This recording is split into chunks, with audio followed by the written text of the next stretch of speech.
nom du Père, du Fils et du Saint-Esprit. Papa, c'est mon limon qui a un esprit de vérité. On est aujourd'hui le mardi 18 du premier mois de l'an 2011. Nous sommes réunis ici à l'occasion de la journée ou la soirée, comme qui dirait, à part la privée, de la rencontre des jeunes de Mongis, en abrégé Ujiki. Donc nous allons démarrer notre programme, comme il est de coutume.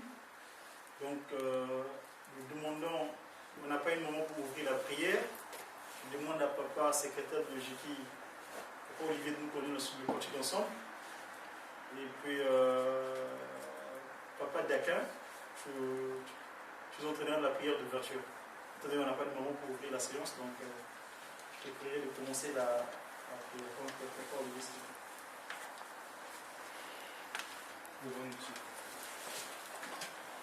Silwa nzambi ukanzila muki mwana kyame. Silwa nzambi ukanzila muki mwana kyame. Tela mese salukya ngunza nzambi. Silwa nzambi ukanzila muki mwana kyame.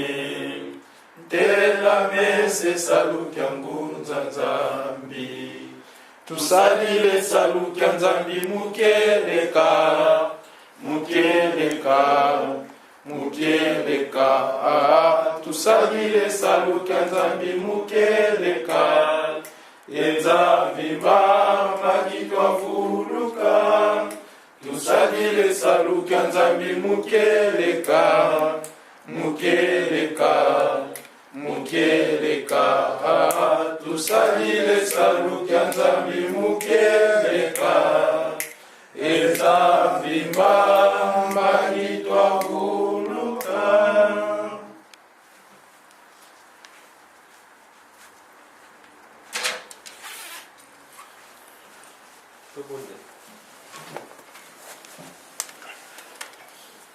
Akomisa twabule tata mwake tata mwalimu msante. Papa kisokele lokele okubale mwana kangani papa yanga bakutima na basatu kule kati ya papa simaki wani mwalimu msante. Anzame na biso tokomisi bino pambate bobatele biso utatomo tina ngonga uyu. Kasi yambo ya kosenga na bino tosengi bino bolimbisi pambate twali bato ya masumu na satani. Papa na solo na ponami mpona kosala l'ouverture.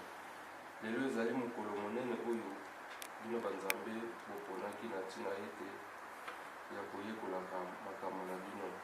Papa tobengi bino na ntango po ete bozala biso elongo, bofongola mitu na biso na mayema oyo tokoyoka mpe toyeba kotransmettre yango na bandeko oyo bayebi yo mpe na bao bayebi yo mpe. Nzambe na biso mingi tozalaka na bango elongo na mokolo malelo komisela bango nzela mokosi. Na ntango oyo tobeleli yo papa déroulement ya programme nyonso topesana na maboko na bino. Ngoya na bino esala na biso mpe tozala na bolembu te mpona koyekolaka makambo na bino. Tosengi kimia na bino na nzoto mpe na milimo na biso. Tosengi kopesa makasi na jeunesse ya mokili mobimba kati na lingomba tolembaka te mpona mosala yango. Kimia na bino tosengi na ebandeli kosuka na komisa twabule tata na bino mosala. Amen. Amen.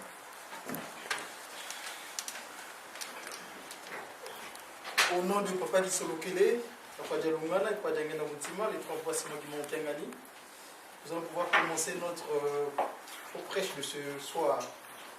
Dans un premier temps, comme d'habitude, nous lirons dans les livres des commandements, donc Exode chapitre 20, du premier verset jusqu'au 17e.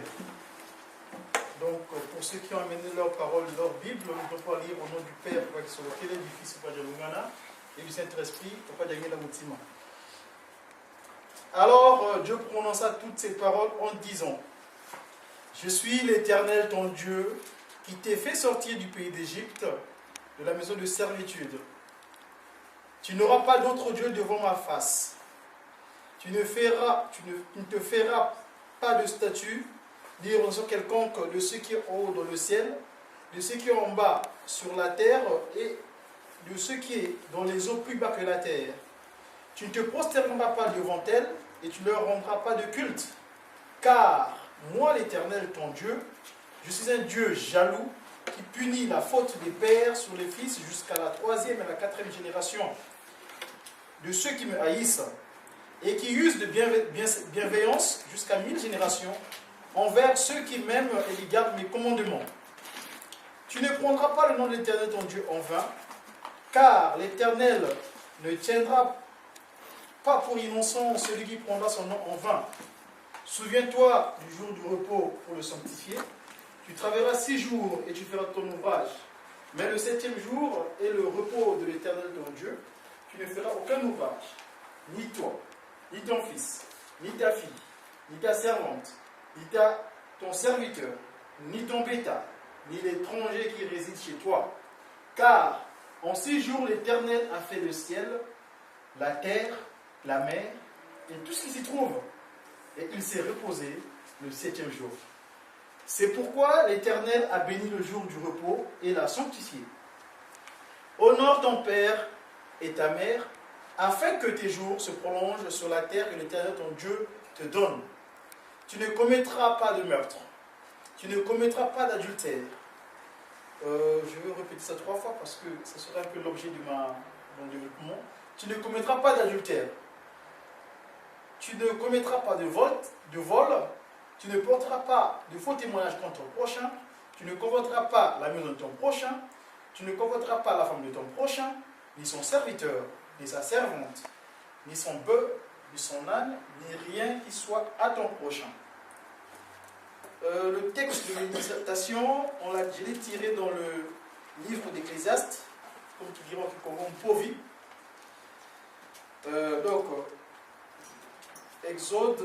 Ecclésiaste chapitre 11, du 9e verset jusqu'à la fin, donc au 10e, et nous enchaînerons au chapitre 12, le premier chapitre. Le premier verset plutôt, le chapitre 12. Donc je répète, c'est Ecclésiaste chapitre 11, verset 9 à 10, et Ecclésiaste toujours 12, le premier verset, donc le premier, tout simplement. Donc nous sommes prêts, disons, donc, dans la Sainte Trinité. Jeune homme, réjouis-toi pendant ton adolescence, que ton cœur te rende heureux pendant le jour de ta jeunesse. Marche dans les voies de ton cœur et selon les regards de tes yeux. Mais sache que, pour tout cela, Dieu te fera venir en jugement. Écarte de ton corps les tracas et éloigne le mal de ton corps, car l'adolescence et l'horreur sont vanité. Mais, donc au chapitre 12, mais souviens-toi de ton Créateur pendant les jours de ta jeunesse, avant que les jours du malheur viennent, et que les années soient proches, dont tu diras, je n'y trouve aucun agrément. Pour simplement en complément, parce que je vais développer un aspect dans ma prédication, c'est dans le livre de Genèse. Genèse chapitre 11, le premier verset jusqu'au 9e. C'est à propos de la tour de Babel. Or, toute la terre parlait un même langage, avec les mêmes mots. Partis de l'Orient, ils trouvèrent une vallée au pays de Shinéar. Et ils y habitèrent. Ils se dirent l'un à l'autre, allons, faisons des briques et cuisons-les au feu. La brique leur servit de pierre et le bitume leur servit de mortier. Ils dirent encore, allons, bâtissons une ville et une tour dont le sommet touche au ciel, et faisons-nous un nom, afin que nous ne soyons pas dissimés à la surface de la terre. L'Éternel est descendu pour voir la ville et la tour que bâtissaient les fils des hommes. L'Éternel dit, voilà un seul peuple. Ils parlent tous un même langage. Et voilà ce qu'ils ont entrepris de faire. Maintenant, il y aurait plus d'obstacles à ceux qui auraient décidé de le faire. Allons, descendons, et là, confondons leur langage, afin qu'ils n'entendent plus le langage les uns les autres. L'Éternel les décima loin de là, sur toute la surface de la terre, et ils cessèrent de bâtir la ville. C'est pourquoi on l'appelle du nom de Babel. Car c'est là que l'Éternel confondit le langage de toute la terre, et c'est de là que l'Éternel les décima sur toute la surface de la terre. Au nom du Père, Papa Kisolokele, du Fils, Papa de Longana, et du Saint-Esprit, Papa Simon Guimon, et l'Esprit de vérité. Je vous demande une petite cour de prière pour cela. Prions. Muna zula konge se tata Kisolokele lokele. Tata de Longana, tata de Ngena Muntima. Benotima longo mazulu, benotima longo vantoto tata Simon Guimon, Kingani Mwanda Velela. Mfumu ingeyo wavanga zulu yenza ilekule wa onsono. Zulu ikunda kyaku tutesi kuna tambi. Nyoto vanga mna kifoni kyaku utufila vantoto mpasito kusajila. Papa isa kitambi ya wunu. Ngeye boiza munza wakala ye program yaku. Wagana kwa ntwenya lumuki aki kya nzole kelo mingu. Tata Simoni Guimon Kyanga. Mundu ifofola kwa imvange masumu. Ifofuisa ngansuni tanguza zo. Kadi ndio tuvana matatu. Zola onsiku ibisalo. Ngeyevo nsuni diene ya wonsono na mama tutumana yedina. Kati tata mwanda villa. Tala mpasi betu bana bamunza muvanga program yoyo. Dina mfumu utuloloka. Vukile yedo vo papa utuwidi. Ewawu tulo yebile nkangwa. Fumu file nene. Kati dina vo ngeye mwanda villa imbevya longo kungana mbiyeto wantu pasivu owo bana bako. Fumu unakala kivule kampamba. Est-ce que le programme que vous souhaitez bien avoir mongo tata Simon Guimon Kyanga vous venez dire ma tatu télé ça benende parce que vous avez kalepi on a oui c'est le malongo c'est tata Kisolokele moi tata de Longana et moi na vela tata Simon Guimon Kyanga ni fumo monzo amen batata yiba mama wunu tuna kumke bantwele luntila levo ovu ngeti kidi muwa Kikongo kadi jam dina van mais jam mam ne jam parce que vous avez la tenue de Mantuela la bingi to nina ka wanga dinga zaman ka joko dina tangu shoti fisi nam to yelo mundinga za mputu kadi zo levo ba wonto no teza voto bagisa mam to wona ko j'ai commencé mon message la prédication du Congo c'est pour un fait. Tout à l'heure vous avez remarqué que j'ai lu les commandements. Et après, j'ai enchaîné dans l'Ecclésiaste. Pour finir le texte de méditation, j'ai lu dans le texte de Genèse. On dit comment on dit Kana Tuku, donc le commencement, la Genèse. Dans ce livre, le chapitre que j'ai abordé, on a évoqué ce qui s'est passé à la tour de Babel.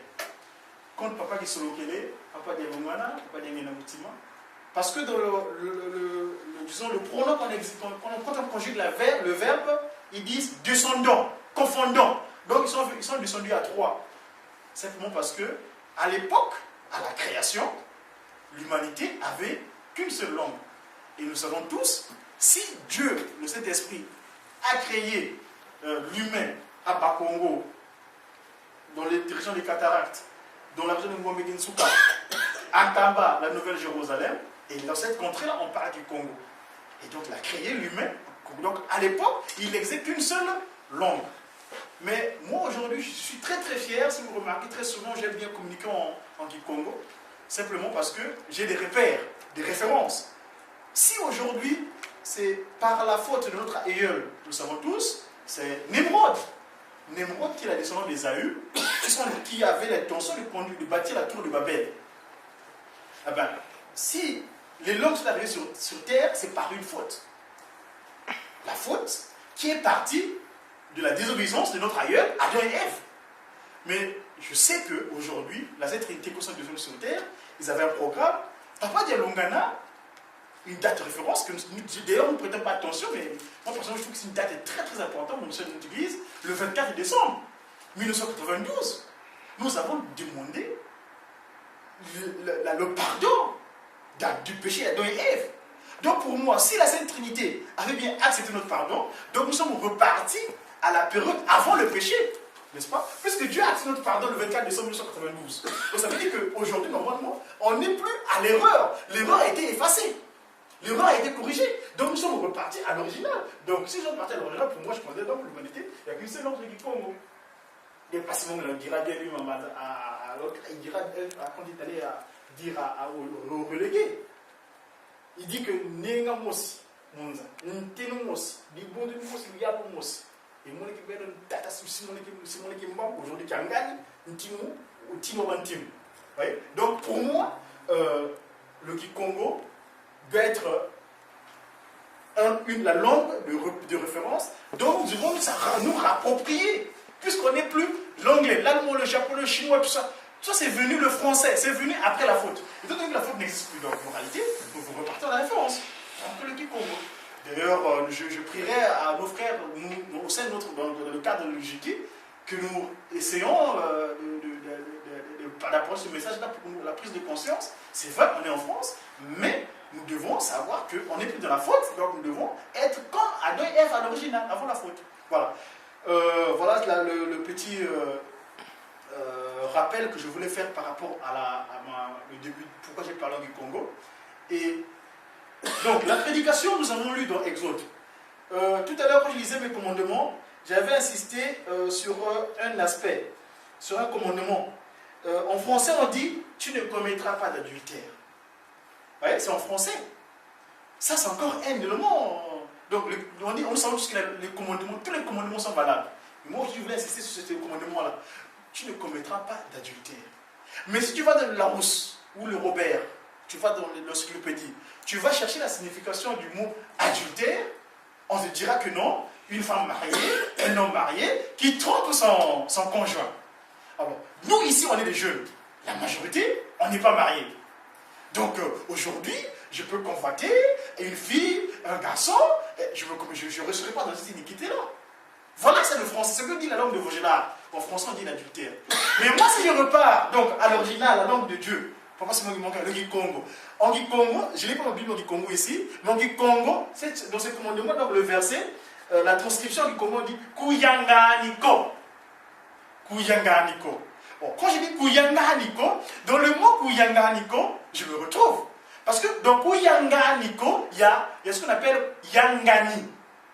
Kuyanganiko. C'est-à-dire que la traduction littérale, tu n'iras pas voir ailleurs. Kuyangani, comme on dit, donc Yangani, ok, pas une il y a yoté.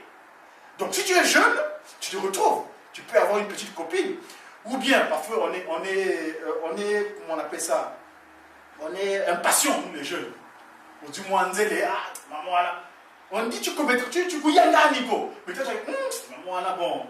Moi je me souviens, avant que je sois qui m'anglise, pourquoi c'est moi qui m'appelle, quand j'étais étudiant à l'époque, je me souviens qu'on se venait en Occident. D'ailleurs, l'Europe, dans ses commandements, les lois qu'ils mettent, tu es venu étudiant, pour avoir les papiers, tu dois avoir un enfant avec une Française. Ou bien, te marier. Tu vois comment on met des lois qui vous poussent dans le péché. Donc aujourd'hui, tu dis, mais moi je suis étudiant, chaque année je renouvelle avec mon inscription. Mais j'ai fini mes études, j'ai mon diplôme. Au pays là, c'est pas aussi ça, je dois pas rentrer. Mais comment je dois faire? Oh, ils disent la loi que non, voilà, il faut te marier avec une Française, une fois d'ici, ou faire un enfant pour que tu aies des papiers.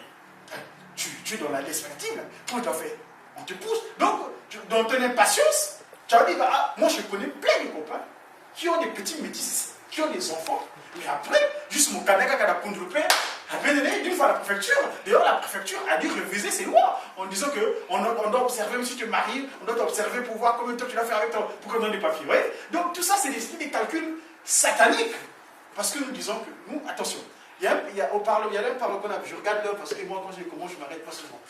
Il y a ce qu'on appelle le palais Bourbon, là où je reçu de retour les députés. Mais tu verras que les députés, la majorité de nos parlementaires, ils ont ce qu'on appelle leur Dieu aussi, leur religion, leur endroit où se retrouve la franc-maçonnerie. Et toutes les lois qu'ils décident, ça veut du grand maître, qu'on appelle la Gaglou, le grand acheteur de l'univers. C'est comme ça qu'ils signent. Dieu, pour eux, Dieu c'est la Gaglou, donc grand acheteur de l'univers. Donc, ils sont inspirés aussi quand tu mets des lois. Mais toutes ces lois-là, ça pour pousser les enfants de Dieu dans l'iniquité. Nous, les jeunes, est-ce que nous devons être interpellés? C'est pourquoi je lis dans le texte dont je mélange en même temps, le commandement et puis la prédication en même temps. Ici, dans la livre de Genèse, c'est Dieu qui dit, tu es jeune, tu fais ce que tu veux. Mais attention, hein, ici, au 12, donc au chapitre 12, au premier verset, dit « Mais souviens-toi de ton Créateur pendant le jour de ta jeunesse, avant que le jour du malheur vienne et que les années soient proches dont tu iras, dont tu diras, je n'y trouve aucun agrément. » Nous, on a un cantique dans Jésus-Christ, on dit « Yonde koshali, mongisa nzoto, mongisa ka, pe moli monayo, pomokolo masuka nzoto ekopola, kasi molimo ekosamisama. » Ça, c'est le premier couplet. Mais le deuxième couplet, on dit Yonde koshali koloba ete, ojali nanu lenge bongolanda bise mamokilo yo. Okozela soko komi mpaka nde osaleli nzambe na yo. Donc le refrain dit ngonga oyebite mokolo oyebite sanza oyebite mulapi oyebite oyokolo nzambe akokata mote. Donc vous voyez, tu dis que je suis encore jeune, regarde le Jiki. On est nombreux à pas voir ça. Hein? On est nombreux, ça doit être plein ici. On est là pour apprendre le passement du monde. Mais ils disent, ah, dis jeune, donc j'ai tort, dit. Mais on y est habité. D'ailleurs, c'est pourquoi on dit que la notion d'âge, c'est une notion relative. Si le passement du monde, on peut pas dit attention, ce qu'on peut dire, on appelle papa ou maman, parce que l'âge, qui connaît l'âge spirituel de chacun ici? Je suis né en 72, mais qui connaît mon âge spirituel? En quelle année papa Simon a fabriqué mon âme? Oui? Donc l'âge physique que nous avons ici, c'est une notion relative. C'est pas l'absolu. Donc nous ne connaissons pas quel. Donc mon gars, oui, tu ne connais pas l'heure, le mois ou le jour, l'année que papa Simon m'a appelé. Donc c'est pour ça que nous devons toujours être prêts. Donc voilà, je voulais dire qu'on est jeune. On dit Congo, ça c'est en France, jeune. On dit Congo, il dit Ntouenya. Ouais, là encore, nous faisons la philosophie. Nous, le Mandomé, on a la chance encore. Malheureusement, tous nous négligent le Mandomé. Mais le Mandomé, quand tu prends le mot Ntouenya, prends Kisimba par Kisimba, il te sort une phrase. Ntouenya, tu es là, Bandani. On est qui? Donc, l'équivalent de jeune, quand on dit que tu es jeune, ça veut dire que tu es qui? Parce que tu as le mot, quand je dis le texte que je lis, tu es jeune, ah, je suis encore jeune. Mais tu dois te poser la question perpétuelle. Nani yena, tu es na banani, tu es na, nani tu es na. Si tu renverses tu es nani tu es na. Tu renverses, quand on dit le verlan, tu prends le verlan d'une tu es na, tu te donnes ça, tu te poses la question, qui sommes-nous? Qui tu es? Voyez? Donc c'est pour ça qu'on est appelé à avoir cette prise de conscience. Tout à l'heure, je voudrais dire par rapport pour nous approprier nos langues, le Kikongo.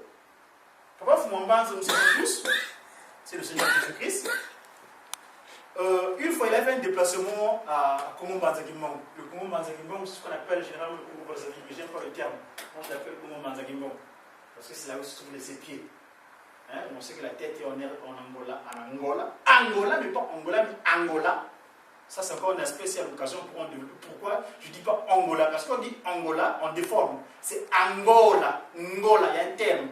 Et Angola, là, il y a une signification qui a un rapport avec le serpent d'Adam, le Nyokala, Angola. Et nous, on a un continu sur le il y a aussi un rapport. Enfin, je ne veux pas, sinon je veux développer beaucoup de sujets en même temps, mais on dans la réunion de Jiki, on pourra en parler, on pourra faire un sujet un jour.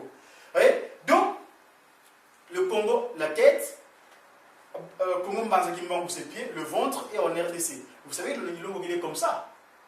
Si c'est quand il se mettra debout, il se mettra debout. Là, on se trouve ses pieds, n'est-ce pas? C'est pourquoi d'ailleurs le second dit Congo Brazzaville, oye, et Bandeli à Makambo. Et moi j'avais fait un rapport, quand on dit papa avait dit que tu passeras de Paris. Quand tu vois Paris, c'est le Congo Brazzaville, la France, parce que c'est les Français qui ont produit le Congo Brazzaville. Paris. Tu partiras de Paris, Congo Brazzaville et Bandeli à Makambo. Donc il y a un rapport. Enfin bref, on aura l'occasion d'en parler. Donc, très chers amis, alors je disais, Papa Dialongana, il est venu à Mbanza-Kimbang. Il est à Mbanza-Kimbang. C'est l'heure, on a fait les honneurs et tout ça, c'est le moment de prendre la parole. Papa prend la parole, il prend le micro. On me dit, bah, alors le monte à l'église là-bas, c'est que chez nous on est pas mal mélangé, il y a ceux du Tarangaï, tout ça, les Mochinos, tout ça. quoi quand tu n'as pas sur le papa prend le micro quand il dit mais il faut-il l'homoka. Ça dit que les gens, nous c'est pourquoi nous ne connaissons pas nos papas. Toi, papa prend la parole, il parle du Congo. Mais toi, tu es là, ou en tant que mouta, tu viens reprocher à papa. Non, tu viens dire à papa, tu veux dire à papa, non, papa ne parle pas du Congo, parce que là où nous sommes, beaucoup ne comprennent pas du Congo. Donc, quand on sort en lingala, on sent qu'on va parler du Congo. Et parfois, il dit, mais il faut dire l'ongoka. Ça, c'est Dieu qui est, c'est une recommandation. Et d'ailleurs, je ne suis pas étonné d'ailleurs pourquoi ils ont nommé pour référence le Congo. Donc, j'avais un quart d'heure, je crois que je commence un peu à déborder. C'est pour me résumer, s'approprier qui sommes-nous. Donc, on est des Congo, on est des Kimbangu. Et aujourd'hui, si tu vas en Angleterre, c'est les Anglais, ils parlent anglais. Ceux qui vont en Chine, ils parlent chinois. Tu vas en France, ils parlent français. Mais on est des Congo. D'ailleurs, le terme dit Congo RDC, Congo RC, Congo Angola, tout ça va disparaître. La capitale sera Nkam, où nous ne serons plus le Congo de nous. On est dans le royaume Congo, le Congo Mbanza Kimbangu, donc l'une des provinces du royaume Congo. On parlera Congo. Donc ça se prend. Et la jeunesse, tu es jeune, mais tu dois te poser la question perpétuelle. Qui suis-je? Et si tu es jeune, quand pas des gens qui sont jeunes, donc quand tu dis Mongis, tout ce que tu entreprends, tu dois te poser la question, qui suis-je? Est-ce que le second ça, le temps où on dit ah, Nazanan, qui suis-je? Est-ce que Mouma nous peut-être, je ne sais pas l'expression de Mouma, Mouma c'est mieux car on l'appelle Mouma. Enfin bref, voilà, cher papa et cher maman, c'est un seul moment ici. La petite exhortation qu'on avait aujourd'hui, ce soir, je vais ainsi terminer au nom du Père, Papa Gisolokele, du Fils Akwadjalomana, et c'est l'Esprit des Montines. Et voilà pour la prière universelle. Prions. Au nom de Papa Gisolokele, Lokelo, Akwadjalomana, Akwadjangenda Montine, les trois, en passement du montagne et l'Esprit de vérité. Notre Père qui es aux cieux, que ton nom soit sanctifié, que ton règne vienne, que ta volonté soit faite sur la terre comme au ciel. Donne-nous aujourd'hui notre pain quotidien. Pardonne nos offenses comme nous pardonnons aussi à ceux qui nous offensés. Mais ne sois pas la tentation, mais délivre du mal, car ça t'appartient. Le règne, la puissance et la gloire, et cela pour le siècle des siècles. Amen.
Donc, j'en ai ainsi terminé au nom du Père, du Fils et de l'Esprit, de la Semaine de Kiangali. Je donne la suite du programme au secrétaire.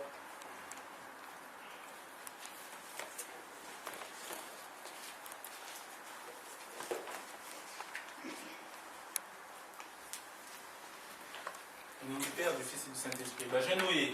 Oye, Bajenouye. oye, Bajenouye. oye, oye, oye, espoir de l'Église. Kamba Oye. Oye, Kamba Oye. oye, Kamba Oye. oye, oye, oye, Yesu Midaba, Dikunaga, Tata Nzambi, Fumu Yisu, Yedata Magabela. Papa Simon Kimbangu Kiangani Oye. Oye, Papa Simon Kimbangu Kiangani Oye. oye, Papa Simon Kimbangu Kiangani Oye. oye, oye, oye, Papa Simon Kimbangu Kiangani, Morimo Sample. Nous passons donc à la deuxième partie de notre rencontre d'aujourd'hui, mardi 18 janvier 2011. Nous avons donc écouté attentivement la prédication d'aujourd'hui, dont le thème peut se résumer en cette petite phrase « Jeune, cherche-toi ». Donc, en tant que jeune, si nous avons bien compris le message d'aujourd'hui, nous devons profiter du temps que l'on a, puisque on vient de le chanter dans notre après la prédication. Nous ne savons pas combien de temps on a. Alors, le temps qu'on a, consacrons-le à nous chercher, à savoir qui nous sommes, afin de pouvoir prétendre être réellement l'espoir de l'Église et l'espoir du monde. Donc nous allons passer au communiqué, à proprement dit la suite de notre programme d'aujourd'hui. La semaine passée, nous avons eu l'occasion de parler du sujet de l'événement du 4 janvier 1959. On a eu l'intervention de Papa Maloudi qui nous a fait un exposé très clair sur cette date du 4 janvier 1959, date dite du jour des martyrs, qui en fait relatait la révolution ou bien les manifestations contre le colonisateur qui avait eu à cette date-là au Congo RDC, au Congo Kinshasa. Je crois qu'aujourd'hui on s'était entendu pour que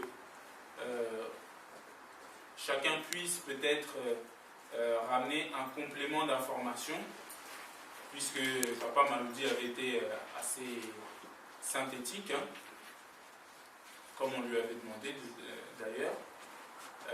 Mais ce qui serait intéressant aujourd'hui, puisque pour la plupart, le 4 janvier 1959, on était soit très petit, je ne sais pas, ou pas encore né. Alors, on va essayer de voir, après avoir fait un tour d'ensemble des interventions que chacun peut apporter autour de cette date, pour faire une synthèse, sortir une leçon de cet événement pour savoir, nous en tant que jeunes kimbanguistes ici en Europe en 2011, qu'est-ce que cet événement peut nous apporter. Donc ça, ce sera le premier travail que l'on aura à faire. Et puis ensuite, on passera directement au Ntsinsani, en espérant que d'ici 1 heure, on aura déjà tout bouclé. À titre de rappel, comme on l'avait dit la dernière fois, on a pour objectif, d'ici le 6 avril, de sortir une publication interne à la paroisse, qui sera régulière, on verra dans quels termes, sous quelle forme on va sortir ça, si ce sera sur papier, si ce sera sur Internet, la périodicité, tout le contenu. On aura l'équipe du comité de l'UJIKI verra un peu les modalités, mais sachons que d'ores et déjà, on aura besoin de l'apport de tous pour essayer de faire quelque chose d'appréciable et apprécié par tout le monde. Donc voilà, je pense qu'on n'a plus d'autres communiqués, plus d'autres rappels. Ah si, peut-être une remarque par rapport au fait que le bureau où on est là actuellement se paye. Donc, on nous a demandé à chaque groupe, que ce soit les chorales qui viennent répéter le samedi, que ce soit les mamans qui viennent après nous le mardi au Beko, ou bien le mercredi lors de leur rencontre, à nous qui venons également à la soirée spirituelle le jeudi, le vendredi, de contribuer afin de pouvoir payer, honorer les engagements qu'on a par rapport aux bailleurs. Donc n'hésitons pas tout à l'heure lorsque nous allons faire notre Ntsitsani pour qu'on puisse avoir le nécessaire pour donner notre contribution mensuelle. Voilà, on a fait le tour de ce qu'il y avait à dire. Nous allons nous saluer mutuellement au nom du Père, du Fils et du Saint-Esprit. Au nom du Père, du Fils et du Saint-Esprit. Nous demandons à Papa Président de bien vouloir se lever pour qu'on puisse le saluer. Saluons Papa Péli le Vouvamo, au nom du Père et du Fils et du Saint-Esprit. Au nom du Père, du Fils et du Saint-Esprit. Sans plus tarder, nous passons donc à notre thématique du jour, à savoir la journée du 4 janvier 1959. On va faire une brève synthèse de ce qui a été dit la semaine dernière et ensuite, dans un premier temps, on va demander à ceux qui ont des éléments à apporter par rapport à ce qui s'était dit de bien vouloir les faire partager à tous. Et ensuite, on essaiera ensemble de se poser la question de savoir qu'est-ce qui est important, qu'est-ce qui est essentiel à retenir de cet événement pour nous jeunes aujourd'hui. Donc, la journée du 4 janvier 1959 dit la journée des martyrs. C'est une date importante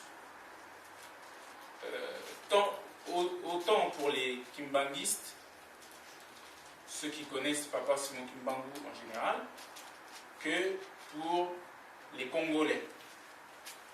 Pourquoi? Parce que cette date, elle marque le départ de la mise en condition de l'indépendance du pays. Pourquoi la mise en condition de l'indépendance du pays? C'est à partir de cette date que, comme nous l'a expliqué, nous l'a bien expliqué Papa Malouzi la semaine dernière, d'une part, du côté spirituel, Papa Simon Kimbangu avait fait un miracle en se déplaçant, alors même qu'il était encore emprisonné.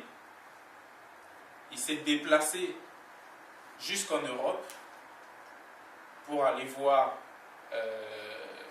à ce moment-là ceux qui étaient, entre guillemets, les propriétaires du Congo, pour pouvoir leur signifier, leur donner notre indépendance à la date du 30 juin 1960. On a suivi le détail, tout ce qui avait été dit la semaine dernière, je ne vais pas revenir dessus. mais c'est déjà l'événement qui a déclenché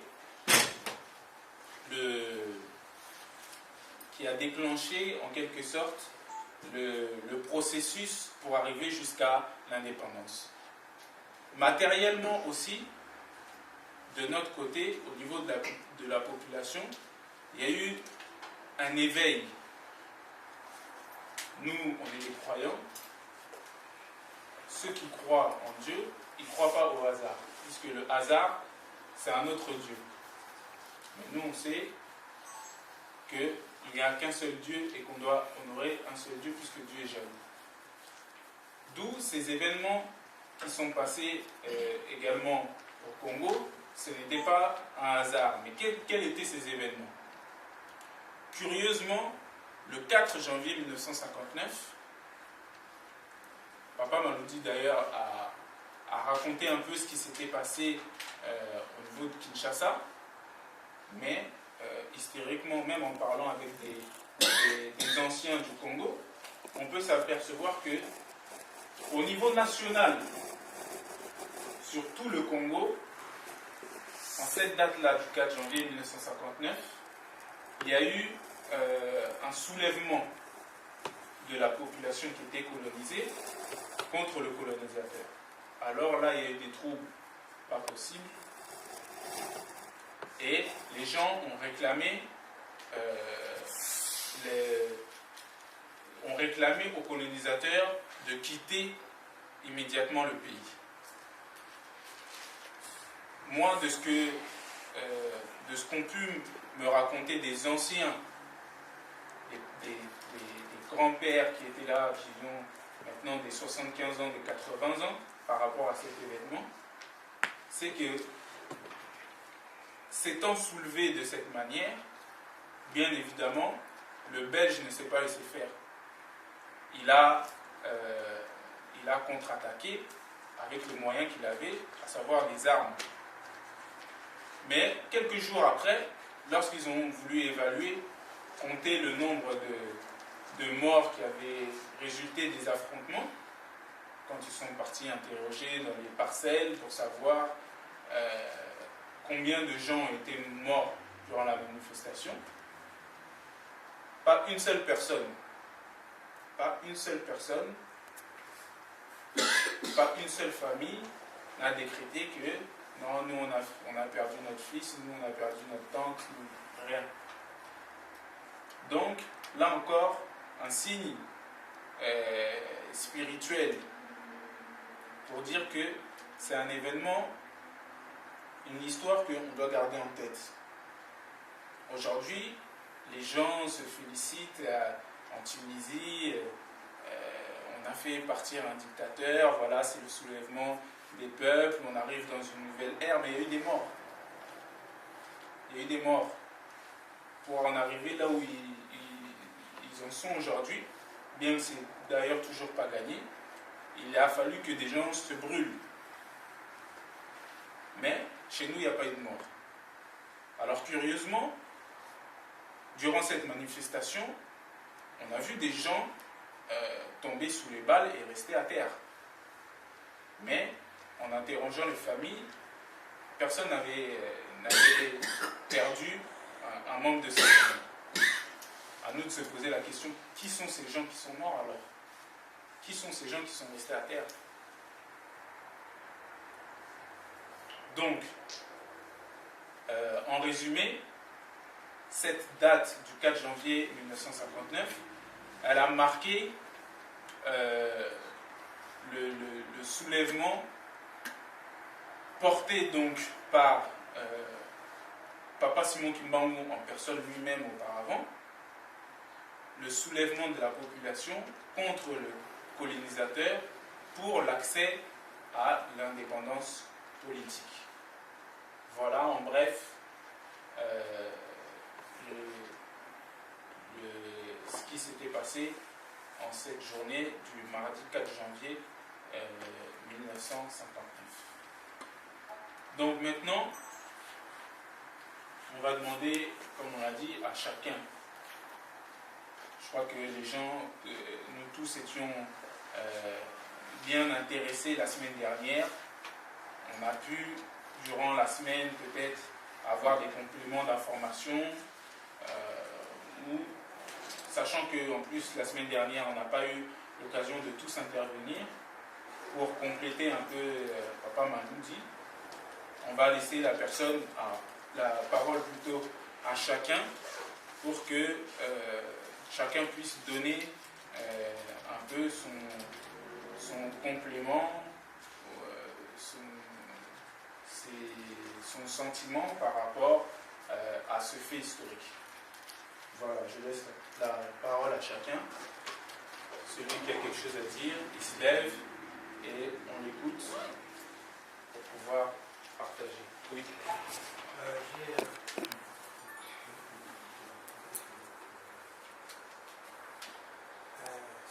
Je m'appelle Nzoko Mokiyuri Ferdinand, je suis fils des relégués. J'ai quand même un complément d'information assez important concernant le 4 janvier. Et, au fait,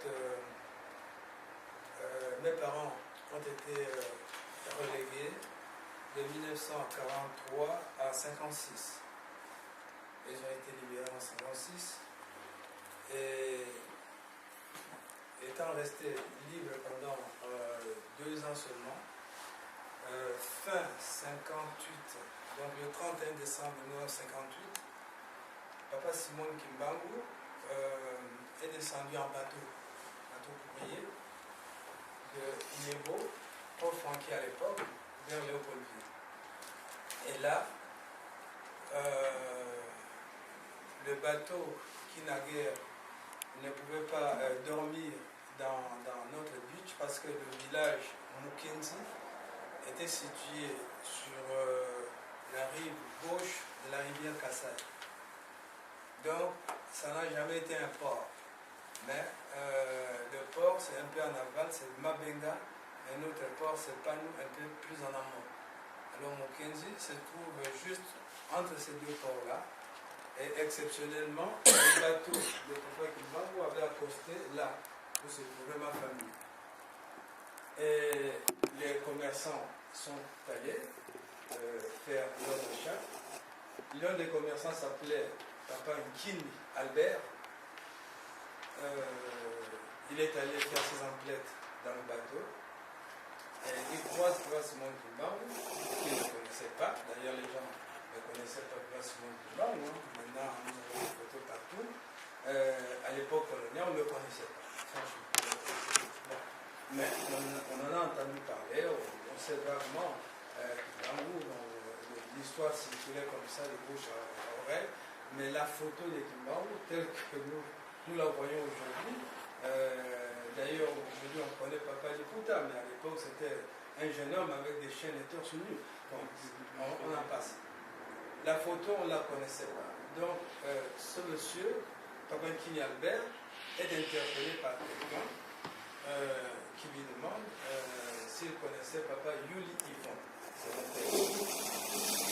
Alors, Nkini Albert dit oui, c'est mon ami d'enfance, il est ici. Il dit oui, je sais qu'il est ici. Est-ce que vous pouvez aller le chercher pour moi? Alors, Papa Nkini Albert qui demande, monsieur, d'accord, je veux bien y aller, mais je ne vous connais pas. Et s'il me demande qui m'appelle, qu'est-ce que je dois dire?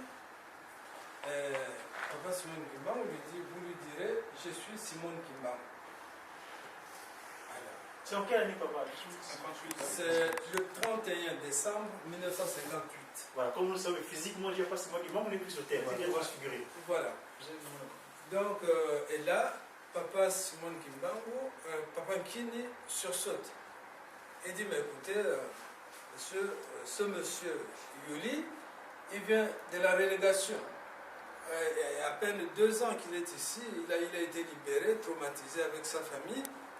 Et il est mort, il a été emprisonné pour Simon Kimbangu.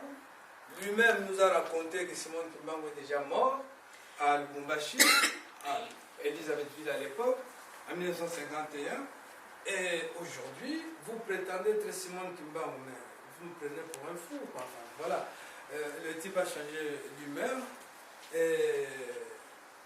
Et puis papa Simon Kimbangu, avec son calme naturel, il dit papa Kini Albert, alors là, le type sursaute, il cite son père et sa mère, qui ne sont plus de ce monde.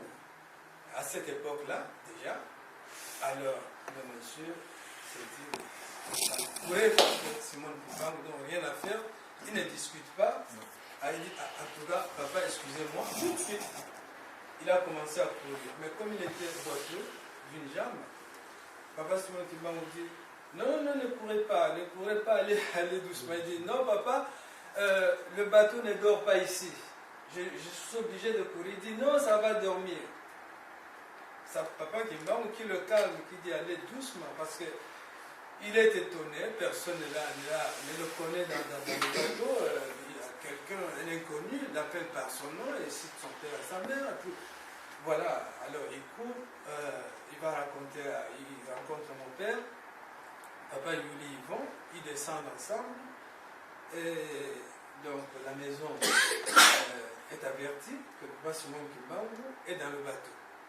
Et mon père arrive, et direct, il reconnaît papa Simon Kimbangu parce qu'ils avaient des extraits des journaux dans leur livre, jaunis comme ça, des extraits des journaux de papa Simon Kimbangu, et les différentes photos qui circulaient entre relégués. Hein. À chaque fois qu'on avait des petites photos comme ça, il n'y avait pas de photocopie à l'époque, s'il vous plaît. Alors, vraiment un extrait de journal que vous déteniez, c'était un trésor. Hein. Alors, c'est soit on le triche chez les Blancs qui achètent des journaux, on a vu quelque chose comme ça, un article sur Kimbangu, un morceau de photo, parfois on découpe, et c'était très recherché. Hein. Mon père en avait une image de Kimbangu. Vraiment, je vous dis, c'est jauni par le temps. Hein.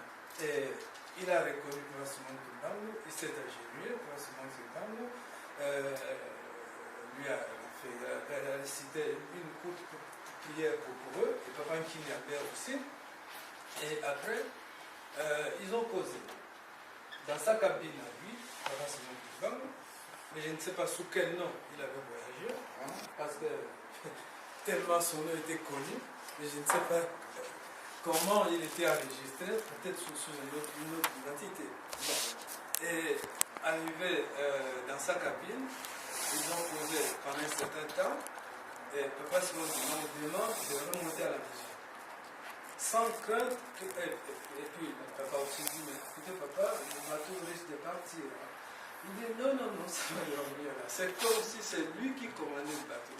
Et c'est vrai, tous ceux qui connaissent un peu les itinéraires de ces bateaux, ça ne dort pas n'importe où. Le bateau courrier, hein, les ITB, les Quinois, savent à l'époque, que ce soit les bateaux qui allaient vers Kassai, puis au fleuve, ça ne peut pas dormir n'importe où, parce qu'il y a des passagers, ça file. Ils ont un calendrier. Mais là, exceptionnellement, le bateau dort. Alors, il reste à la maison, il cause tranquillement, il demande un ananas. Papa dit, écoutez, à 7 heures, parce que c'était la nuit, il dit, bon, je vais me débrouiller. Il dit, non, papa, ne cherchez pas. Est-ce que vous avez du maïs? Ah, maïs frais. Mais non, il n'y a pas de maïs non plus. Ah, alors papa, c'est moi qui m'en de conclure. Voilà, je constate qu'il y a la famille. Hein. Bon, ce sont des choses naturelles qu'il fallait toujours disposer chez soi. Et puis ils ont causé encore, ils demandent à papa, donc papa dit, bon écoutez, papa, je sais que vous nous avez demandé quelque chose à manger, hein. Ananas il n'y en a pas, maïs il n'y en a pas, mais de toute façon on ne va pas vous laisser comme ça, en attendant qu'on mange ce qu'il y a de près, on va vous tuer un poulet, un coq, parce que la tradition d'ailleurs quand on reçoit quelqu'un, soit un beau pourquoi quelque chose comme ça. Mais pour vous, papa, ce soit vu la rapidité, on vous tue. Il dit d'accord, mais dites à la maman de ne pas mettre de l'huile. Bon, et voilà, c'est comme ça que papa Kimbangu demandera encore à papa Kini et papa Yuli de descendre dans le bateau en attendant que la maman prépare la nourriture. Et pendant ce temps, ils sont répartis dans sa cabine, dans le bateau. Ils ont causé pendant que la maman préparait, et la nourriture étant faite, toutes les assiettes de vite et tout, un peu de poisson, et puis le poulet, du riz, de la banane, enfin, tout ce qu'on pouvait trouver, hein, afin d'apporter ce poisson du nord. Et la maman, avec deux sœurs, sont venues déposer la nourriture. Alors, Papa Simon Kimbangu fait rentrer les enfants, il dit à la maman et papa Yuli et Papa Kinyabert de rester avec lui. Les enfants vont retourner à la maison. Ils sont restés là avec Papa Simon Kimbangu. Il les a retenus, tous les trois. Donc, la maman, Papa Yuli et Papa Kinyabert. Et Papa Simon Kimbangu, enfin, on lui présente à manger. Et après, on prie. Et il se lave les mains, et il dit bon, il sort les assiettes et qu'il met devant chacun d'eux et lui-même. Alors, directement, Papa Yuli réagit. Donc, mon père, il dit mais papa, vous allez voyager, laissez-nous causer avec vous, mais vous emportez toute cette nourriture. Hein? On ne peut plus manger avec vous parce que vous êtes en voyage.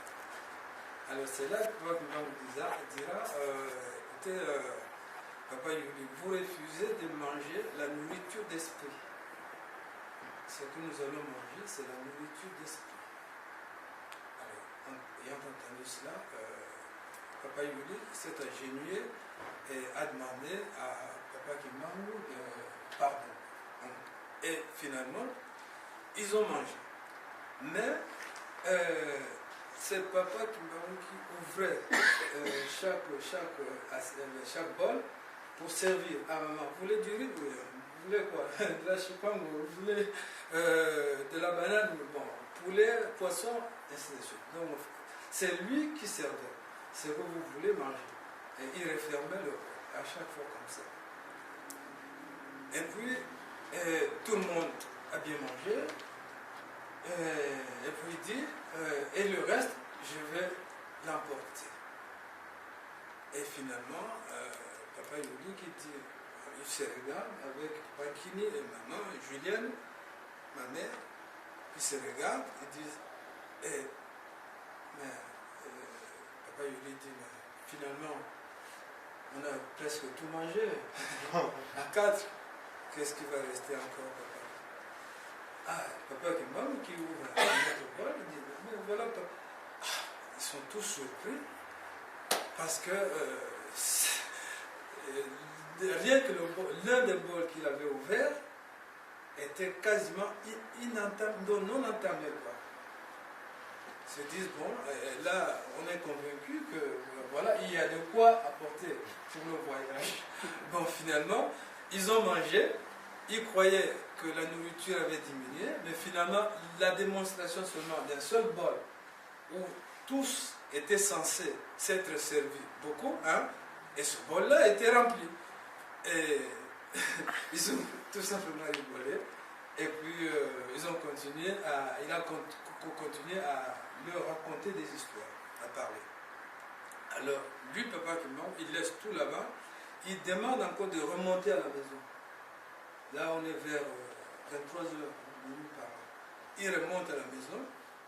Ils sont restés à la maison, comme les gens faisaient le bécola, hein, les soirées spirituelles. Ils sont restés à la maison toute la nuit, jusqu'au matin. Il leur a parlé de beaucoup de choses. Et puis, à chaque fois que mon père et ma mère racontaient l'histoire de la relégation, Papa Kimbangu en rajoutait. Ah oui, vous vous rappelez? Oui, là, il y avait ça. Mais vraiment, c'est comme s'il était témoin de tous les événements. Alors, l'histoire, c'est lui qui complétait les histoires. Et c'était tellement émouvant que finalement, ils n'ont pas dormi, pas une trace de sommeil, pas de fatigue, rien. Donc, c'était très émouvant, une soirée à 3, à 4. Donc, Papa Kimbangu, Papa Kini, Papa Yuli et Maman Julienne. Donc, et là le matin, ils se sont séparés. On l'a raccompagné dans le bateau. Et le bateau attendait. On ne sait pas qu'est-ce que le bateau attendait. Parce que ces bateaux-là, ceux qui le savent, franchement, je le répète, ça ne peut pas dormir comme ça. Et puis, par exemple, on était à l'aise, très à l'aise, pas de précipitation. Non, le bateau va partir, on va m'abandonner. Non, ce n'est pas un bateau mystère, c'était la date du bateau. C'est un bateau normal. Hein? C'était la date de ce bateau-là. Ça passait tous les mercredis. Et ça remontait chaque dimanche. Donc c'était le bateau naturel. Hein. Et finalement, avec un nom d'ailleurs, un bateau qui porte un nom. Hein. Donc ce n'était pas un mirage. Et finalement, à la séparation, c'est là que j'en viens, à la date du 4 janvier. Papa Simon Kima vous dira, voilà, vous allez vous préparer pour me recevoir encore ici, Papa Yuri, et votre femme. Je reviendrai chez vous, hein? Je reviendrai vous visiter, mais préparez-vous pour bien m'accueillir. Hein? Il fallait que vous attendiez à me recevoir. Alors, Papa Nkini était là, c'était un grand commerçant. Il avait des camions, des moteurs et tout ça. Et c'est pas tombé dans les oreilles d'un sourd. Alors, Papa Kimba vous dit, à mon arrivée à Kinshasa, vous prêterez attention à la radio, vous allez entendre, je vais provoquer un événement tel que les Blancs quitteront eux-mêmes le Congo. Je prendrai le Kimpanza pour vous. Vous n'avez pas d'armée, vous n'avez pas la force, vous n'avez pas l'organisation pour vous affronter militairement aux Blancs. Donc, c'est moi qui ferai tout à votre place, mais prêtez surtout attention dès mon arrivée à Kinshasa. Dès l'arrivée, c'est-à-dire, ce bateau quitte chez nous, Mukenzi, le jeudi matin. Jeudi, c'était le 1er janvier 1959. Hein? Retenons bien les dates, parce qu'il y a un enchaînement de faits qui est vraiment... très spirituel. Donc le jeudi 1er janvier 1959, ce bateau quitte Mukenzi pour arriver à Kinshasa le samedi 3 janvier 1959. Alors, entre-temps, franchement, Dieu arrange très bien les choses.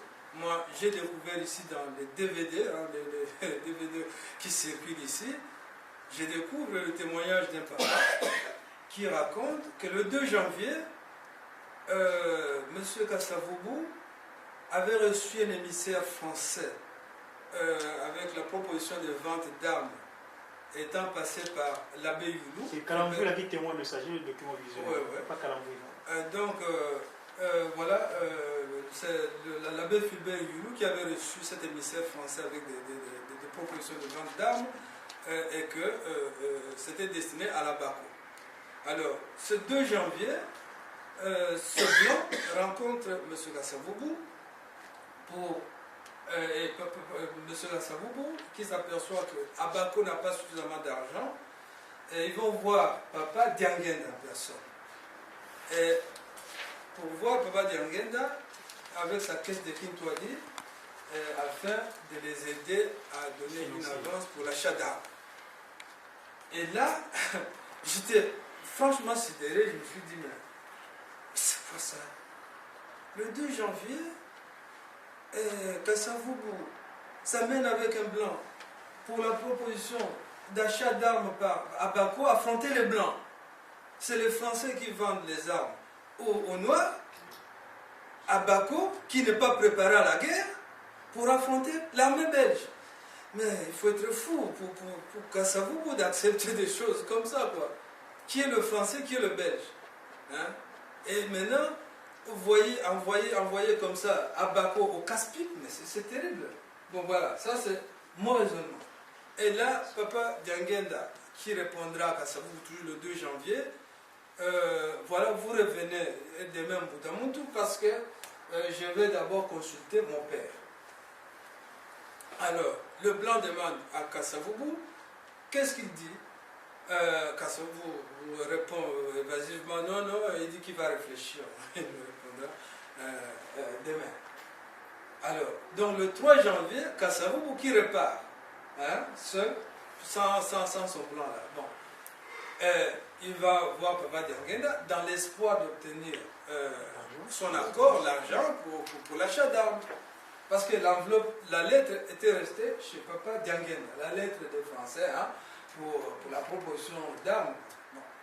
Et Papa Diangenda qui dit à Kasavubu, non, Papa n'est pas d'accord.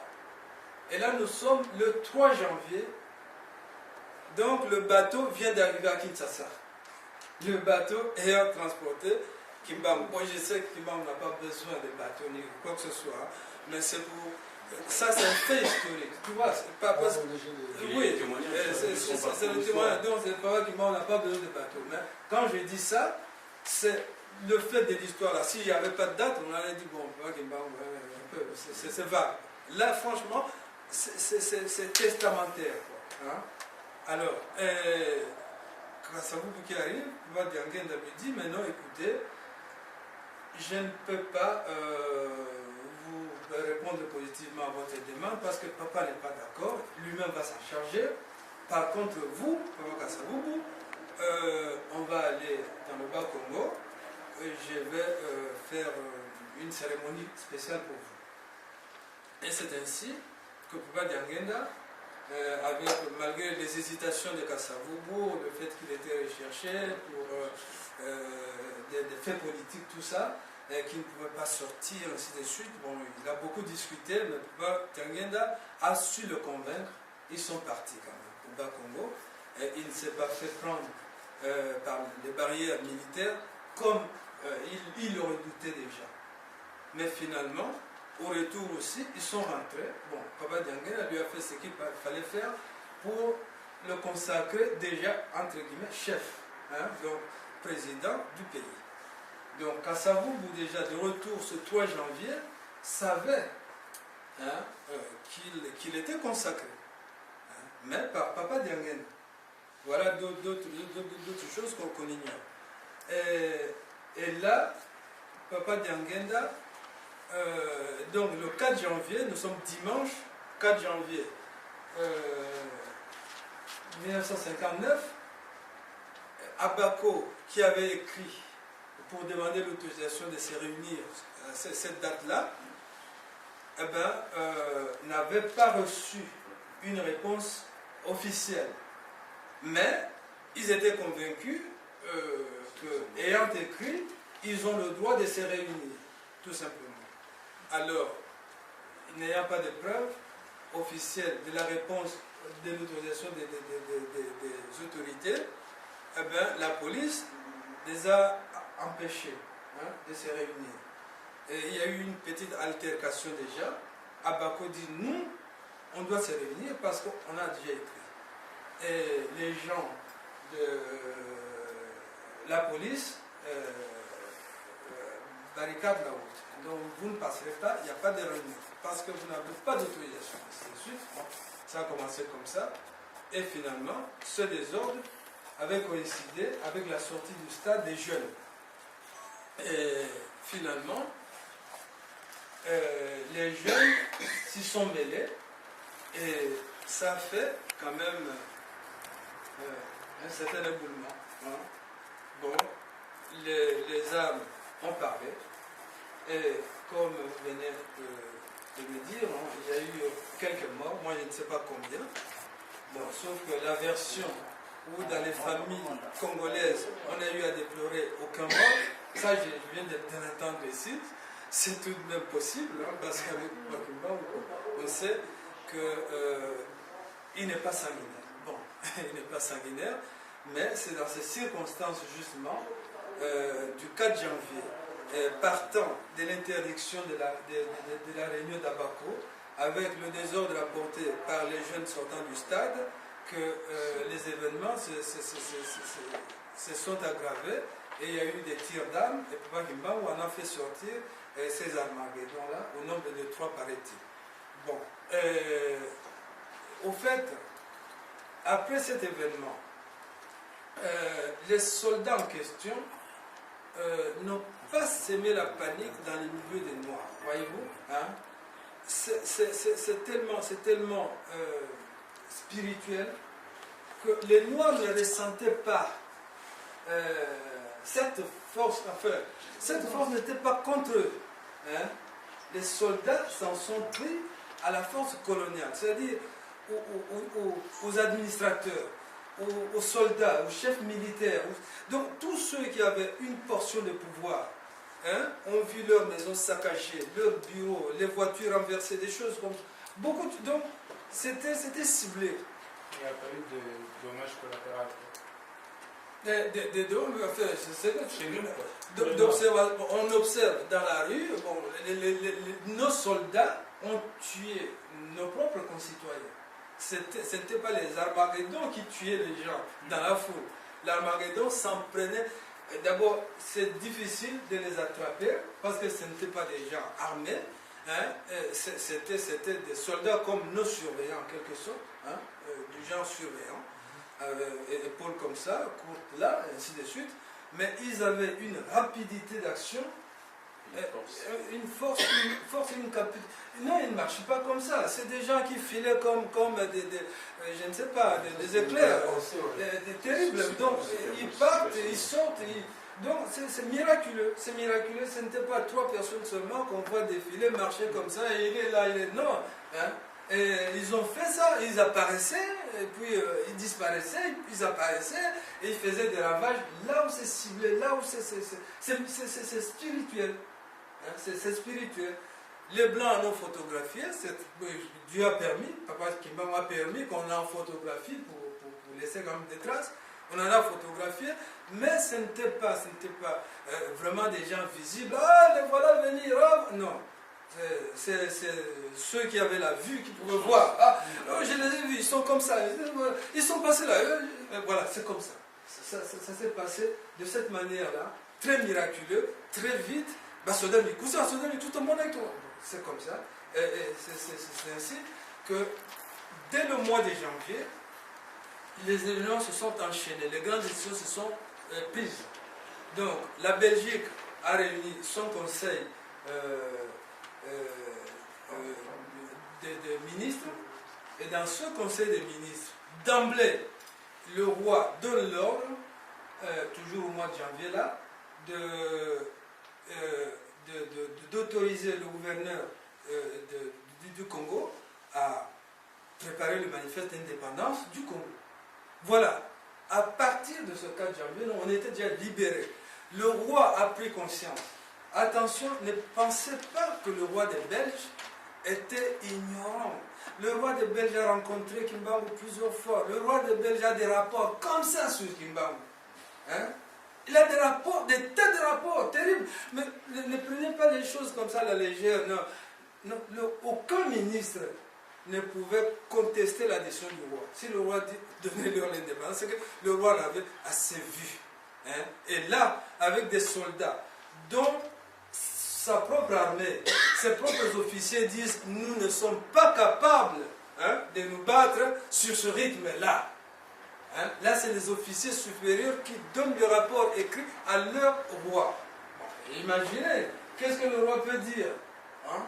Rien, parce qu'on n'en a attrapé aucun. On n'en a attrapé aucun. Et puis, l'ordre militaire appartenait aux officiers blancs. C'est les officiers blancs qui disaient « Tirez !» Hein? Nous n'avions pas d'officiers supérieurs dans l'armée congolaise. À l'époque, en 60. D'ailleurs, ça c'est pas en 59. Début 59, n'en parlons même pas, nous sommes à l'époque coloniale. Donc il n'y avait pas d'officiers supérieurs. Et même s'il y en avait, hein, ils ne pouvaient pas prendre la parole à la place des Belges. Hein, parce que tous les officiers, les généraux, les colonels, c'était des Belges. Bon, ça c'est une parenthèse. Mettons-nous dans le contexte politique aussi, parce que le roi en a assez vu. Le roi tremblait. Le roi, c'est quelqu'un avec Kimbangu, mais sauf par dignité, par honneur, c'est un roi. Il ne peut pas se rabaisser en public. Hein? Bon, il veut quand même tenir son cap, mais c'est tout ce qu'il a vu avec Kimbangu en secret. On ne peut pas détailler. Hein? Bon, et ça c'est une parenthèse. Alors, lorsque le gouverneur du Congo a eu l'ordre déjà en 1959 de préparer le manifeste de l'indépendance, et bien là, nous n'étions pas prêts, nous Congolais, je vais dire, nous sommes là, on n'était pas prêts en 59.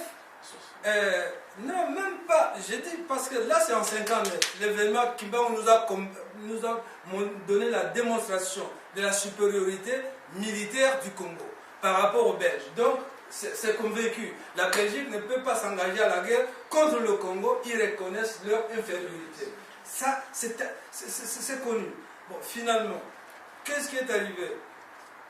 Le fait tout simplement de donner l'indépendance comme ça, sans concession, sans discussion, ce n'était pas nos politiciens qui sont allés discuter, non.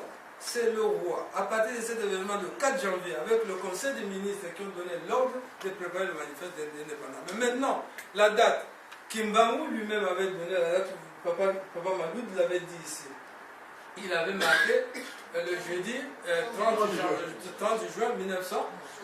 Ça, c'est des parties des puzzles qu'on doit compléter dans l'histoire. Donc, le roi savait déjà que ce pays de Kimbangu devrait être indépendant le 30 juin 1960. Le roi le savait. Et je vais en venir peut-être parce que bon, on n'a peut-être pas le temps. Parce que, disons, et là, disons, tous les commerçants, les Belges qui étaient au Congo, avaient des boules, comme on dit, excusez-moi l'expression, ils se sont dit, mais comment on donne l'indépendance au Congo? Il paraît qu'on donne l'indépendance. Oui, on donne l'indépendance au Congo. Hein? Bon voilà, c'est comme ça, les Blancs étaient très découragés, et finalement, nous n'étions pas préparés, et les partis politiques, aucun parti politique ne pouvait se prévaloir, avoir la notoriété sur l'ensemble du territoire. On avait Abako, ethnique, pratiquement, Bakongo, Baluba 4, c'est le Baluba, et il est là-bas, avec MNC, un peu. Bon, voilà, c'est des partis, des petits partis. Hein? Il y avait une multitude de partis, mais aucun parti n'avait le monopole de dire je m'impose sur l'ensemble du territoire. Et notons aussi qu'à cette époque, le déplacement n'était pas facile. Hein? Les gens, disons, aucun chef de parti ne pouvait aller du Bas-Congo jusqu'au Katanga, s'imposer la Wagnon, c'est pas possible. Donc c'était régional. Hein? Les Gizenga, Kamita, tout ça, c'est aussi le groupe de Bandundu, les Léo, tout ça, le groupe de l'Équateur, c'était pas groupuscule comme ça. Et ces groupes-là reconnaissaient leur leader. Hein? Donc, tel que Kassavubu, c'est le Bas-Congo qui le vénérait, qui le reconnaissait, les Gizenga, Kamita, tout ça, c'est le Bandundu. Lumumba avait pris, lui par contre, la zone qui Kisangani, ainsi de suite. Bon, les Iléo, c'est l'Équateur, Tchombe là-bas, Kalonji, Kassai, Moulongo, bon, tout ça, c'est des grands chefs. Ceux dont je parle, c'est les principaux chefs des partis politiques. Bon, il y avait d'autres partis aussi, les Mouméré, tout ça, bon, faisaient partie du groupe de Bandundu. Bon, mais voilà, les Soumialé, les Goumaniens et autres. Hein, ça, c'est des noms des gens qui ont marqué un peu l'histoire du Congo en temps de paix ou de guerre. Bon, et finalement, nous devons notre salut, entre guillemets, un peu pour l'unification rapide grâce à Lumumba. Hein, c'est quoi? Lumumba, déjà, en 1958, lorsqu'il est allé en réunion à Accra,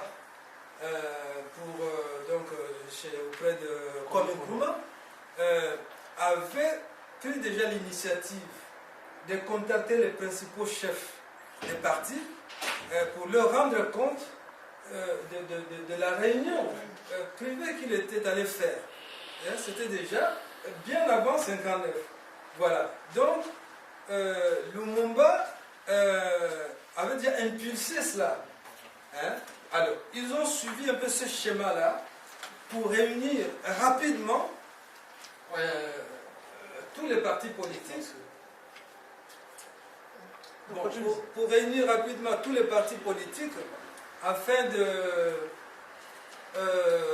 de se préparer à aller à la table ronde. Parce que finalement, les Belges ont proposé la table ronde. Hein, c'est-à-dire, il faut aller à la table ronde pour discuter de l'indépendance. En 5 ans, il y a fini ça. Bon, voilà. Donc les choses se sont enchaînées. Alors, comment aller à la table ronde tant qu'on n'a pas de leader principal? C'est ainsi que les partis se sont groupés vite. Et on a trouvé en Kasavubu le leader. Bon, dont je venais de dire là, hein, déjà le 3 janvier, il était déjà consacré. Hein, voilà. Ça, personne dans l'Assemblée, même les Lumumba, ne le savait pas. C'est secret entre lui et Papa Diangene. Bon, donc, Kasavubu était déjà chef. Et maintenant, il faut faire en sorte que les gens se réunissent et aillent à la table ronde. Et des préparatifs se sont faits. Et puis, en fin de compte, ils arrivent à la table ronde. Et là, on s'aperçoit que le Lumumba, dont on avait suivi le schéma, hein, n'est pas là. Il est en prison. Alors, une grande majorité s'est dit non, écoutez, moi par exemple, à la première réunion, c'est grâce à Lumumba hein, que j'ai connu d'autres chefs aussi. L'autre, oui, moi aussi, c'est Lumumba qui m'avait fait venir, ainsi de suite. Voilà.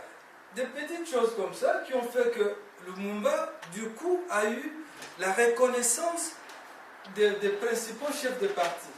Alors, ces chefs de parti ont décidé que tant que Lumumba n'est pas là, nous, on n'assiste pas à la table ronde. Hein? C'est ainsi qu'un avion spécial devait aller chercher Lumumba pour assister à la réunion où le discours de Kasavubu étant déjà fait, l'intervention du roi étant terminée, il n'y avait pas de place protocolaire pour le discours de Lumumba. Mais tout de même, par la grâce de Dieu, eh bien, comme tout un avion est parti le chercher, hein, même si son nom n'était pas dans le protocole, par rapport aux organisations des discours, tout ça, hein, mais il s'est levé quand même et on lui a laissé la parole. Tu vois? Parce que considérons cela comme franchement une démarche officielle. Écoute, tu vas là dans la tribune, Sarkozy a déjà fini de parler, tu vas encore parler, mais écoute, ça ne va pas. Hein? Mais c'est ce que le monde avait fait. Hein? Tout le protocole était fini, mais lui il va avec son discours. Et puisque c'est le moment qu'on attendait, on a dû envoyer un avion spécial pour lui. Donc, pour les Congolais, hein, il fallait qu'il parle aussi. Donc, du coup, on lui a laissé cette opportunité de s'exprimer aussi. Et c'est là le fameux discours qui a fait le tour du monde. Un discours par rapport auquel pratiquement tous les pays opprimés se sont retrouvés en ces termes-là. C'est-à-dire que ce soit les Arabes, les Indiens, les Chinois, l'Afrique du Sud, ils se sont retrouvés dans ce discours-là. Et c'est ce qui fait la grandeur des mots hein, directs employés par un nègre par rapport à un monarque. Un monarque, hein, voilà. C'est ça. Un noir qui, du coup, n'a pas peur dans la tribune de parler comme ça à un roi, parce que même ici, on ne parle pas au roi n'importe comment. Hein? Le roi, Louis XIV, il commet une erreur, il dit un carrosse. Mais c'est resté dans le dictionnaire français, un carrosse, s'il vous plaît. Parce qu'on ne corrige pas le roi. Voilà, tout simplement, le souverain. Hein? Bon, ça c'est une parenthèse. Mais voilà d'autres choses. Alors le Lumumba, qui n'a pas froid aux yeux, qui a dit clair hein, au roi ce qu'il pensait, toutes les vérités qu'il devrait dire pour son peuple. Et ça lui a valu, en tout cas, la reconnaissance de tous les peuples opprimés, et puis la haine tous les oppresseurs. Hein. Et voilà cette histoire de Lumumba, comment ça s'est passé. Bon, pour la deuxième, disons, visite, Kimbangu est passé encore chez Papa Yuli pendant, avec son corps, avec Papa Diangenda, et puis toute la délégation. Ouais, là c'était en mars, donc le 31 mars 60, hein, le corps de Papa Kimbangu avait dormi encore là, oui, chez nous, oui, pendant toute la nuit. Ils ont fait des cérémonies, des gens sont venus de partout en tout cas, et puis c'était formidable, Et puis Papa Nkini Albert en question, Papa Nkini Albert, oui, le commerçant, avait déjà formé une église, parce que têtu qu'il était, il avait formé l'église Kimbanguiste déjà en 59 là, dès le lendemain du départ de Papa Diangenda, de Papa Simon Kimbangu. En 59, Papa Nkini dit on fait une église. Papa Yuli dit non, écoutez, on ne peut pas multiplier les églises, attendons, nous sommes encore sous l'époque coloniale, attendons, bientôt certainement, Papa Diangenda va officialiser l'église. Papa Nkini dit on n'attend pas, même s'il faut arrêter, on viendra m'arrêter, mais moi j'ai fait mon église pour préparer l'accueil de Kimbangu qu'il avait promis. Hein? Bon. Et c'est comme ça que Papa Nkini va commencer à venir avec ses adeptes chez Papa Yuli pour apprendre des chants Bakongo, pour apprendre les rituels kimbanguistes. Et Papa Yuli, vous ne priez pas de grâce pas chez moi, mais ailleurs. Ça, c'était dans quelle ville? Vous étiez dans quelle ville? À Mukezi. C'est vers Ilebo là-bas? Non, c'est entre Ilebo et Kinshasa. C'est sur la rivière Kassai. D'accord. Bon. Alors, bon, donc, si ça c'est un volet qui se rapproche plus de la date officielle de la date officielle du 4 janvier, c'est ce que je viens de raconter là. Voilà. Là on va s'arrêter là parce qu'il est déjà 20h10. Ok, comme ça, 20h10. Ok. Bon, en tout cas, je pense qu'on vous remercie déjà parce que je pense que déjà avec pas mal de choses qui ont été dites, on aura assez d'éléments pour faire la synthèse. Puisque je pense que, comme on l'a dit, ce qui est intéressant, après avoir vu les faits historiques, c'est de sortir une leçon de l'histoire. Parce que on ne peut pas seulement lire le passé comme ça, il faut qu'il nous serve aussi pour le présent. Donc, on va voir ensemble, déjà, par rapport à pas mal d'éléments du témoignage de Papa, on va pouvoir tirer déjà quelques leçons de tout ça. Moi déjà j'ai noté quelques petites choses. Une remarque déjà qu'on avait faite avant, c'est que ce qu'on peut retenir, c'est que toute manifestation politique et sociale se fait après la manifestation spirituelle. Puisque, si on a bien vu, le 4 janvier, ça a été un événement pour nous qui a été historique parce que visible comme ça de tous. Encore une fois, je reviens sur le témoignage que moi j'ai eu, pareil, un relégué, un Congo qui était relégué à Boma. C'est lui qui me racontait que chez eux aussi à Boma et dans d'autres régions, on s'est soulevé le 4 janvier 1959. C'est pour ça que j'ai dit tout à l'heure que ce n'était pas seulement sur Kinshasa. Dans d'autres régions aussi, même dans le nord, même à l'est, à Kivu, il y avait aussi des soulèvements. Et pourtant, il n'y avait pas d'internet, il n'y avait pas de radio, télécommunication, rien. Mais c'est cette date-là, et pendant 3 jours que, un peu partout, comme on l'a vu d'ailleurs en Tunisie, un peu partout ça s'est soulevé comme ça, il y a eu une effervescence. Mais, Papa Simon Kimbangu, déjà avant nous, il agissait. C'est pour ça que je dis la manifestation spirituelle, avant que ça se matérialise, il utilise ou bien ces anges célestes, ou bien nous-mêmes, puisque même quand on parle après des Lumumba, plutôt et des autres, c'est des gens qui ont été quelque part inspirés, poussés. C'est très bien, Papa Simon Kimbangu, C'est c'est ça. très bien. C'est ça. Même avant son action politique, Lumumba connaissait bien Papa Simon Kimbangu. Une Et autre ça chose- l'a inspiré d'ailleurs. Une autre chose qu'on peut dire également, c'est que toute autorité vient de Dieu. Parce que nous, les Congolais, avec tout ce qu'on vit dans notre pays, toutes les souffrances, et pourtant, on n'est même pas un peuple violent. On n'est même pas un peuple vraiment de gens, on peut se tuer, guerre civile avec des machettes comme on a vu au Rwanda. Pas crédit.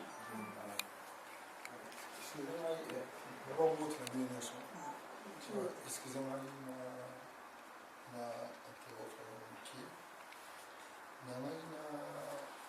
na tout à l'heure, toute autorité vient de Dieu. Mais il faut faire la différence des deux choses. On a la politique Nanzambe. Il y a certains points dans la science politique qui considèrent Nanzambe. On a vraiment la différence totale, les opposés. Parce que quand on dit la politique, c'est l'appareil de l'État, le pouvoir politique, les alliés pour gérer l'autre. Et c'est différent au pouvoir religieux. Les religions interviennent juste par les politiciens pour voir ça la dérapage. Parce que le pouvoir politique, c'est un grand fait sur le champ de bagarre de fouté, et aussi que ça s'en va au monde. Par la Bible, si nous avons protégé la montée, on va n'importe quoi. Alors, il faut peser l'âme de Dieu. Alors, la politique qui vient de police, qui signifie gérer la cité. Or, on a deux formes de cité. La cité est considérée comme une communauté. La cité aussi peut être considérée comme un territoire, un État. Donc, le territoire, c'est un abattement environnement. Mais la façon dont on peut gérer les Congolais est différente de la façon dont on peut gérer les Français. Mais, et là, on peut interpeller Makassi, pour le dire tout à l'heure, le papa le bien. A souligné quelques questions majeures. Pourquoi? Parce que les spirituels influencent dans les matériels. Et là, on monte tout ça matériellement sans que ce soit dans le spirituel. Si les Congolais, il faut se rappeler la tête important, les libération, les cas de janvier 59. Tu peux faire ta route le 30 juin. Il faut te faire le 4 janvier 59. Les dates au Makambo, ça va mettre les arrêts. Bien que papa dernièrement Azalaki, papa le béni a rappelé tout à l'heure, a dit papa Asalaki Mukanda. Asalaki Mukanda Moko, après ça donne à maman Moulou, a dit jeudi le 30 juin 60. On a les spirituels, on a le matériel. Les andémini, ceux qui n'ont pas branché TV, au monde Baramoko, journaliste français, le Mola, la Ino Azalana, au monde de la TV, exemple, à l'époque, en ça, après sa émission. Or, ceux qui ont fait la TV, dans 4 au monde a été. Mais comment je s'est retrouvé là? Ils ont honte. Ou est-ce qu'il y a une saison de cas? Et mes métiers dans 4 TV. Tant que vous branchez TV, au monde. Donc, on a d'abord un spirituel qui doit aller se concrétiser dans le matériel, tout comme on ne parle pas. Il y a un moment, de 4